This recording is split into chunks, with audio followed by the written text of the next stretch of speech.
পর্ব বার্ষিক 4 মাস হলে বার্ষিক কত হার সুদে 12,500 টাকার 1 বছরের চক্রবৃদ্ধি সুদ 765.10 টাকা হবে। ঠিক আছে, সুদের হিসাব আমি কমাস অন্তর করেছি 4 মাস অন্তর, তার মানে 1 বছর আমাকে কবার সুদ নিতে হবে 3 বার, তার মানে আমার চক্রবৃদ্ধি সুদে আমি নেবো কবারের জন্য 3 বারের জন্য, তাহলে হিসাবটা আমার হবে 3 টাইমসের জন্য আমি হিসাবটাকে নেব। আমার আসল কত আছে 12,500, ভালো করে দেখ আগে, আসল হচ্ছে 12,500, সুদ কত পেয়েছি 765.10, 765.10 টাকা, এটা হচ্ছে আমার সুদ। তাহলে টোটাল সুদ আসল কত পাওয়া যাবে 13,265.10 এই টাকাটা, 13,265 টাকা যোগ করে দিলাম, যোগ করে দিলে কি পাওয়া যায় 13,265.1 টাকা। এটা কি সুদ আসল, তাই তো? 3 বছর পরে, মানে আমরা তো 4 মাস অন্তর ধরেছি, তাহলে 3 বছর পরে আমার যে সুদ আসল সেটা কত, এই জিনিসটা আসছে। আসল কত 12,500, সময়টা 3 বছর। আমি কি বলেছিলাম 3 বছর থেকে যখন 1 বছর ফেলবে কি করতে হয়, রুট কিউব করে দিতে হয়, তাহলে আমি সুদ আসল হচ্ছে 12,265.20 আর আসল হচ্ছে আমার কত বাই 12,500। এখান থেকে যদি দশমিক উঠিয়ে দিই, একটা ঘর থেকে দশমিক উঠিয়ে দিই, এই শূন্যটা এখান থেকে আউট হয়ে যাবে, এখানে কি আসবে একটা শূন্য চলে আসবে, এটা কি, তাহলে এই যে জিনিসটা আমার দাঁড়ালো এটা হচ্ছে সুদ আসল আর আসলের অনুপাত। ঠিক আছে, যখন এটা হচ্ছে 3 বছরের জন্য 3 টাইমসের জন্য, যখন এখান থেকে আমি 1-এ ফেরত আসবো, রুট কিউব অফ 132,651 নিচে 12500 ইকুয়াল টু বের করতে হবে। তোদেরকে আমি রুট কিউব করা শিখিয়েছিলাম 000, সরি 000, কারণ এখানে একটা শূন্য এক্সট্রা চলে এসেছে 000, রুট কিউব করা শিখিয়েছিলাম মনে আছে? ওই জন্য বলেছিলাম যেগুলো শেখাবো বেসিকে সবগুলো মনে রাখতে। 651 তিনটে জিনিস আলাদা করে ফেলবো। ঠিক আছে, লাস্টে কি আছে 1 আছে, 1 কার জন্য আসে 1 শুধুমাত্র 1-এর জন্য আসে। দেখ 1-এর কিউব শুধুমাত্র 1-ই হয়, আর কোথাও কিন্তু 1-এর কিউব 1 হয় না, তাহলে 1-এর জন্য আমি কি পেলাম 1 পেয়ে গেলাম। এখানে কত আছে 132, 5-এর কিউব 132, 6-এর কিউব হচ্ছে কত 216, লাইটটা দে 216, তাহলে কালো লাগবে ওটা একটা ব্যাপার।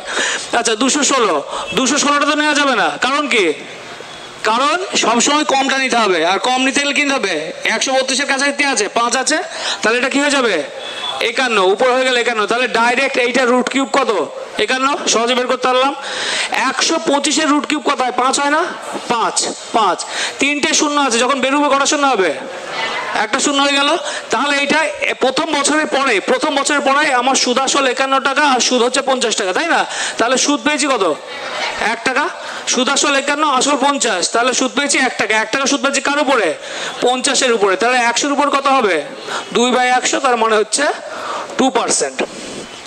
দেখ প্রথম কথা হচ্ছে কি বলা আছে 2.3-4 বছরের সমূল সুদ আসল বার করো, কিন্তু প্রথম কথা হচ্ছে আমি 2.3-4 বছর ধরবো না, আমি কি ধরবো প্রথমে 2 বছর ধরবো, 2 বছর শুরুতে আগে ধরবো হচ্ছে আমি 2 বছর। ঠিক আছে তো, তাহলে এর মানেটা কি, এর মানে হচ্ছে 2 বছর প্লাস 3-4 বছর, এর মানে তো তাই। আগে 2 বছরটা বের করে নি, 2 বছরটা কিভাবে বার করবো 5,000-এর এবার 10% মানে কত, 10% মানে হচ্ছে 1/10, 5,000-এর 1/10, প্রথম বছরে কত টাকা পাবো 500 টাকা, দ্বিতীয় বছরে 500-এর 1/10 কত আসছে 50। যেহেতু এটা 2 বছরের জন্য, তাহলে কি করব এটাকে 2 দিয়ে গুণ করবো, এটাকে 1 দিয়ে, তাহলে এই 2 বছরের জন্য সুদ পাওয়া যাবে 1000 আর 50, টোটাল কত পেলাম 1050। তাহলে 2 বছর শেষে চক্রবৃদ্ধি সুদ 1050, আসল কত 5,000 টাকা, তাহলে সুদ আসল কত 6,050 টাকা। ঠিক আছে, এইবার ব্যাপারটা হচ্ছে যে এইবার যে সুদটা তুই পাবি সেটা 6,050 টাকার উপরে পাবি 10% হারে 3-4 বছর ধরে। ঠিক আছে, তাহলে 10% হার করলে কত হয় 605 টাকা। 605 টাকাটা কবেকার সুদ বলতো 1 বছরের সুদ, এগুলো ভাগ করে বুঝতে হবে তোকে, তাহলে ক্লিয়ার হবে। 1 বছরের সুদ কত 650, তাহলে 3-4 বছরের সুদ কত হবে 605 ইন্টু 3/4, কাটাকাটি করে এবার কত আসে দেখ 151.25, তার মানে এই যে সূত্র পাওয়া গেল 151.25, আর যোগ করার দরকার নেই, কারণ অপশানে একটা জায়গাতেই এই 25 সেম আসবে, 3 দ্বিগুণ সেম 5 ইন্টু 3, কারণ 151.25 ভাগ করলে আসলে 3 দিলে আসবে তোর 453.75। এইবার কেসটা হচ্ছে আমার কাছে যে টোটাল এই 1050 টাকা, 5000 টাকা আর এইটা টোটাল মিলে যেটা হচ্ছে সেটা হচ্ছে চক্রবৃদ্ধি টোটাল সুদ 400 টাকা, বার্ষিক 5% চক্রবৃদ্ধি সুদের হারে 2646 টাকা হবে। এটাকে অঙ্ক করতে হবে না ডাইরেক্ট করবে?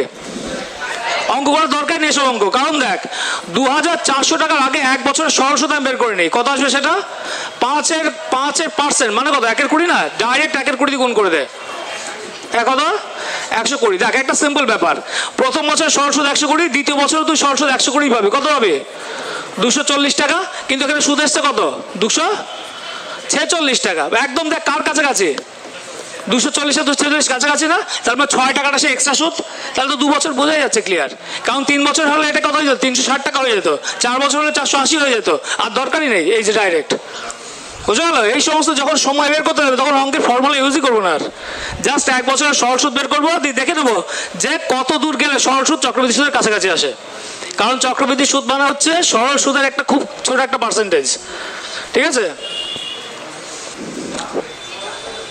গাছ দরকার নেই, দেখ 12.5%, 12.1-2% ইকুয়াল টু কত 1/8, কয় বছরের জন্য করা আছে, ক বছরের 2 বছরের, তাহলে আমি আসল ক টাকা ধরবো, আসল কত ধরবো 64, বলেছিলাম যত বছর হবে আসল হবে তার তত কিউব, 2 বছর দেওয়া আছে তাহলে আসল হবে 8² ইকুয়াল টু 64 টাকা, ধরে নেবো আসল হচ্ছে 64 টাকা। এই অঙ্কটা দেখে কি কি বের করা যায় দেখে নে, প্রথম বছরে যে যাবে 64 1/8 মানে কত হয় 8 টাকা, প্রথম বছরে সরল সুদ 8 টাকা, দ্বিতীয় বছরে 8/1/8 মানে কত টাকা 1 টাকা, এটা যেহেতু 2 বছরের জন্য, 8কে গুণ করবো কি দিয়ে 2 দিয়ে, একে গুণ করবো হচ্ছে 1 দিয়ে, সরল সুদ কত পড়বে 16 টাকা, এখানে এক্সট্রা কত 1, চক্রবৃদ্ধি কত 17, তাহলে এখান থেকে কি কি জিনিস পাওয়া গেল দেখেন একটু, মানে একটা অঙ্ক দিয়ে সব পাওয়া যাবে। 1 নম্বর পাওয়া গেল সরল সুদ, 2 নম্বর পাওয়া গেল চক্রবৃদ্ধি সুদ, 3 নম্বর পাওয়া গেল সরল আর চক্রবৃদ্ধির পার্থক্য, 4 নম্বর পাওয়া গেল আসল কত, বোঝা গেল? একটা অঙ্কের মধ্যে 4টে জিনিস বোঝা যাচ্ছে। তাহলে এবার তোকে কি দেওয়া আছে, চক্রবৃদ্ধি সুদ দেওয়া আছে 510 টাকা, কিন্তু আমার এখানে কত বেরিয়েছে 17, তাহলে 17-র ভ্যালু কার সাথে সমান 510-এর সঙ্গে সমান। এবার এখান থেকে তুই যা খুশি বার করতে পারিস, যদি তোকে বলো সরল চক্রবৃদ্ধির পার্থক্য কত, কার ভ্যালু বার করতিস 1-এর ভ্যালু, যদি বলতে আসল কত 64-এর ভ্যালু, আর বলেছে কি সরল সুদের ভ্যালু, সরল সুদ কত 16, তাহলে 16-র ভ্যালু বার করো, 510/17 ইন্টু হচ্ছে 16 কত হয় 180, ক্লিয়ার? তাহলে যখনই কোনো জায়গায় আসল দেওয়া থাকবে না, আসল 100 ধরার দরকার নেই, কি ধরবো সুদের হার যেটা দেওয়া আছে সেই সুদের হার ধরে আসলটাকে ধরবো, ঠিক আছে? তাহলে 3টে জিনিস বেরিয়ে যাচ্ছে একটা অঙ্ক থেকে, বছরে 60% বৃদ্ধি পায়, 6 বছরে 60% বৃদ্ধি পায় মানে কি 100 টাকা যদি তোর আসল হয় সুদ কত টাকা পাবে 60 টাকা, এই 60 টাকাটা ক বছরে আসছে 6 বছরে, তাহলে প্রতি বছরে কত টাকা করে সুদ 10 টাকা করে, তাহলে 100 টাকার উপর প্রতি বছরের সুদ হচ্ছে 10 টাকা, সুদের হার 10%, সুদের হার যখনই 10% আমি জেনে গেলাম, 10% মানে কত 1/10, এবার কি করবো আমি আমার চক্রবৃদ্ধি সুদটাকে বের করে নেবো, কত আছে 12,000 ইন্টু 1/10, প্রথমে কত হবে 1200, 1200-র 1/10 কত আসে 120, 120-র 1/10 কত আসে 12 টাকা। এইবার দেখ একে কি দিয়ে গুণ করতে হয় 3 দিয়ে, একে হচ্ছে 3 দিয়ে, একে হচ্ছে কি দিয়ে 1 দিয়ে। এইবার অঙ্কটা যোগ করার দরকারই নেই, কারণ এই ধরনের ক্যালকুলেশন ফার্স্টে আসতে হবে। দেখ এখানে কত আছে 0 আছে না, লাস্ট ডিজিট 0 আসবে, এখানে 0 আছে লাস্ট ডিজিট কি আসবে 0 আসবে, এখানে কি আছে লাস্ট ডিজিট 2 আসবে, কারণ আমার যে উত্তর বেরোবে তার শেষ সংখ্যা কত হতে হবে 2 হতে হবে। অপশন দেখ কোথায় 2 আছে, 0 0 2, এই হচ্ছে উত্তর, বুঝে গেল? তোকে যোগ করতে হলো না, তাহলে অপশনগুলোকে একটু টেস্ট করবে মাঝে মধ্যে, তাহলে দেখবে অঙ্কটা যোগ করতেই হবে না, কেন যোগ করতে গেলে টাইম নষ্ট, তো যোগ করলে 3600 360 আবার 12 3গুলোকে যোগ করা ঝামেলার ব্যাপার, ওই জন্য কি দেখবো শেষ সংখ্যা লাস্ট ডিজিট কত আছে আর উত্তরের লাস্ট ডিজিট কত আছে, তাহলে উত্তর চলে আসবে। মানে 6 মাস অন্তর গণনা করা হয়, তাহলে সুদের হার এফেক্টিভ কত 4 বার হবে, সুদের এফেক্টিভ হার কত হবে 10%, কারণ বছরের সুদ হচ্ছে 20%, এক বছর কত হবে, তাহলে এবার 6 মাস অন্তর এফেক্টিভ সুদের হার কত এফেক্টিভ সুদের হার হচ্ছে 10%। এইবার 10% করে সুদের হার 2 বছর, তার মানে কটা ভাগ? 4টে ভাগ লাগবে আমার। এবার দেখ 10,000 ইন্টু 1/10 ইকুয়াল টু কত? 1000। 1000-এর 1-এর 10 কত হয়? 100। 100-এর 1-এর 10 কত হয়? 10। 10-এর 1-এর 10 কত হয়? 1। এইবার তোদেরকে একটা ছোট্ট ট্রিক্স বুঝিয়ে দিই। এই জিনিসটা মনে রাখলে তোকে অঙ্কটা করার দরকারই পড়বে না, চক্রবৃদ্ধি সুদই করার দরকার পড়বে না। সংখ্যাটা কি হচ্ছে? Last digit. সংখ্যাটা হচ্ছে লাস্ট ডিজিট। আমি দেখবো আমার 1 নাম্বার একদম লাস্টে কে আছে? 1 আছে। 1-এর সাথে আমি কি গুণ করব? আমাকে সবসময় লাস্টে 1 গুণ করতে হয়। তো দেখ 2 বছরের জন্য 1 গুণ করেছিলাম, 3 বছরের জন্য 1 গুণ করেছিলাম, 4 বছরের জন্য 1 গুণ করবো। তাহলে এখানে আমি কি করব? 1 গুণ করব। তাহলে আমার লাস্টের যে ডিজিটটা হবে, এটা লাস্টের যে ডিজিট আসার কথা ছিল, লাস্টের ডিজিটটা সেটা কত আসবে? 1 আসবে। অপশনে দেখ কোনটা লাস্ট ডিজিট 1 আছে? 3 না 4?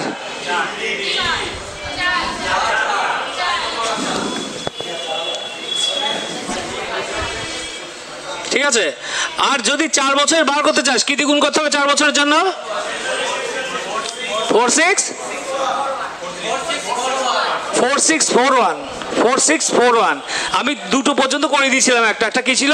2 বছরের জন্য 21, 3 বছরের জন্য 331, 4 বছরের জন্য 4641। ঠিক আছে। এটাকে 4 দিয়ে গুণ করতে হয়, এটাকে 6 দিয়ে গুণ করতে হয়, এটাকে 4 দিয়ে গুণ করতে হয়, এটাকে 1 দিয়ে গুণ করতে হয়। এবার টোটালটা যোগ করে দেখ, ওই উত্তর বেরোবে 14,641 টাকায় বেরিয়ে আসবে। 4% বের করতে হবে না। দেখ এরকম করে দিবি 2000 ইন্টু 104/100 ইন্টু 103/100, এইটা করলে উত্তর বেরোবে ডাইরেক্ট। হ্যাঁ বল। হ্যাঁ যা আসে কাটাকাটি করবে। এবার 1 2 3 1 2 3, তারপর একটা পয়েন্ট তো আসবেই। লাস্ট ডিজিট দিয়ে করা যাবে না, কারণ কি সবার লাস্ট ডিজিট এখানে সমান 4। প্রত্যেকটা দেখ 4 4 4 4, সবার লাস্ট ডিজিট সমান। সবার লাস্ট ডিজিট করা যাবে না, গুণ করতে হবে। 2 গুণ 108 আলটিমেট হচ্ছে তাহলে 2 গুণ 104 ইন্টু 103 বাই হচ্ছে 10। কত আসে? কত এসছে? ওই নয়, ভুল করেও নয়। 100 জীবনেও ধরতে নেই এসব অঙ্ক। 100 ধরলে অঙ্ক শেষ হবে না। এই অঙ্ক দাঁড়া দেখাচ্ছি। 5% মানে কত? 1-এর 20। 5% কথাটার অর্থ হলো 1/20। সময় কত আছে? 3 বছর আছে। তাহলে আমি আসল কি ধরবো? 20-র কিউব মানে হচ্ছে 8,000 টাকা। আমি আসল ধরবো হচ্ছে 8,000 টাকা। সুদ যাবো এবার। প্রথম বছর সুদ কত হবে? 8,000-এর 1-এর 20 মানে কত টাকা? 400 টাকা। তারপর বছর 400-এর 1-এর 20 মানে কত আসছে? 20 টাকা। লাস্ট বছরে 20-এর 1-এর 20 মানে কত টাকা আসছে? 1 টাকা। ঠিক আছে। এইবার বারবার বলে আসছি, প্রথম লাইনটা হচ্ছে সরল সুদের লাইন, মানে প্রথম যে 1 নম্বর লাইনটা পাওয়া যায় সেটা কার লাইন? সরল সুদের লাইন। এটা হচ্ছে অনলি সরল সুদের লাইন, সবকটা মিলিয়ে চক্রবৃদ্ধি সুদ। কিন্তু বাকি 2 নম্বর লাইন আর 3 নম্বর লাইন এটা হচ্ছে পার্থক্য। ঠিক আছে। আবার বলছি শোন, 1 নম্বর লাইন হচ্ছে সরল সুদের লাইন, 2 আর 3 নম্বর লাইন, এই লাইন দুটো হচ্ছে কি পার্থক্য। তাহলে এটাকে কি দিয়ে গুণ করবো? 3 দিয়ে। এটা গুণ করবো হচ্ছে 1 দিয়ে। তাহলে কত পাওয়া যায়? 60 টাকা। আর এখানে হচ্ছে 1 টাকা। তাহলে পার্থক্য কত টাকা? 61 টাকা। এখানেও পার্থক্য কত বলা আছে? 61তে বলেছে। তাহলে 61 টাকা পার্থক্য হলে আসল কত টাকা? 8,000 টাকা। তাহলে উত্তর কত আসছে? 8,000 টাকা। ঠিক আছে। চক্রবৃদ্ধি থেকে এই কটাই করবে। এর ভিতরে দেখ 2 বছর আছে, কি কি করালাম দেখ। 2 বছরের সুদ আছে, 3 বছরের আছে, 4 বছরের আছে, সরল চক্রবৃদ্ধির পার্থক্য আছে, আসল বের করা আছে, সময় বের করা আছে। এই 10টা অঙ্ক করবি, চক্রবৃদ্ধি সুদ থেকে তোর কিচ্ছু করতে হবে না, এই কটা অঙ্ক করে যাবি। তাহলে 1 বছরের কত সুদের হার? 6%। কারণ কি একটা বছরের কটা থাকে? 2টো। তাহলে হাফ করে 6%। এফেক্টিভ সুদের হার কত? 6%। তাহলে এর জন্য প্রথম বছরের সুদ পাওয়া যাবে কত? 6 টাকা। কারণ এই 106% মানে কত হয়? 6 টাকায় হয়। তাহলে আবার 6-এর 6% মানে কত হয়? 0.36। 6-এর 6% মানে কত? 6 ইন্টু 6/100 মানে 0.36। এবার প্রথম লাইনটা কিসের লাইন? সরল সুদের লাইন। দ্বিতীয় লাইনটা কি? পার্থক্য লাইন। কিন্তু আমাকে কি চেয়েছে? আমার তো সরল সুদ দরকার নেই, আমার কোনটা দরকার? শুধুমাত্র পার্থক্যটা দরকার। পার্থক্যটা কত? 0.36 ইন্টু 1 মানে হচ্ছে 0.36। এই 0.36 এর ভ্যালু বের করতে পারলে উত্তর চলে আসবে। ঠিক আছে। 100 মানে কত? 3000, তাহলে 0.36 মানে কত? ঠিক আছে, তাহলে 100-র ভ্যালু হচ্ছে 3000, তাহলে 0.36 এর ভ্যালু কত হবে? 3000 ইন্টু 1/100 ইন্টু 0.36, এই 0.6 থেকে 0.2টা গেলে কিনে আসবে, নিচে একটা 100 চলে আসবে, শূন্যগুলো কাটছে দেখে 1 2 3 1 2 3, 36 ইন্টু 3 হয় 108, 108/10 ইকুয়াল টু 10.8। হ্যাঁ, ওই জন্য তো বললাম ডিটেলসে করবো না, এক লাইনে করবো, বললে ডিটেলসে করাতে, ওই জন্য বড় করে করতে হলো। এক লাইনে করতে গেলে এক লাইনে জাস্ট এক লাইন, সিঙ্গেল লাইন। সুদের হার কত? 6%, তাহলে সুদের পার্থক্য হবে 6 এর স্কোয়ার বাই 0.100, 6 এর স্কোয়ার বাই 100 ইকুয়াল টু 0.36। এই যে এক লাইন, বুঝা গেল? এই হচ্ছে এক লাইনের অঙ্ক, আর এটা হচ্ছে ডিটেলসের অঙ্ক। এইবার 100-র ভ্যালু কত আছে? 3000, 0.36 এর ভ্যালু কত আছে বের করে ফেল। তাহলে যখনই বলবে পার্থক্য বের করতে, তখন কি করতে হয়? সুদের হারের স্কোয়ার দিয়ে তাকে 100 দিয়ে ভাগ করে দিতে হয়, তাহলে পার্থক্য বেরিয়ে যায়।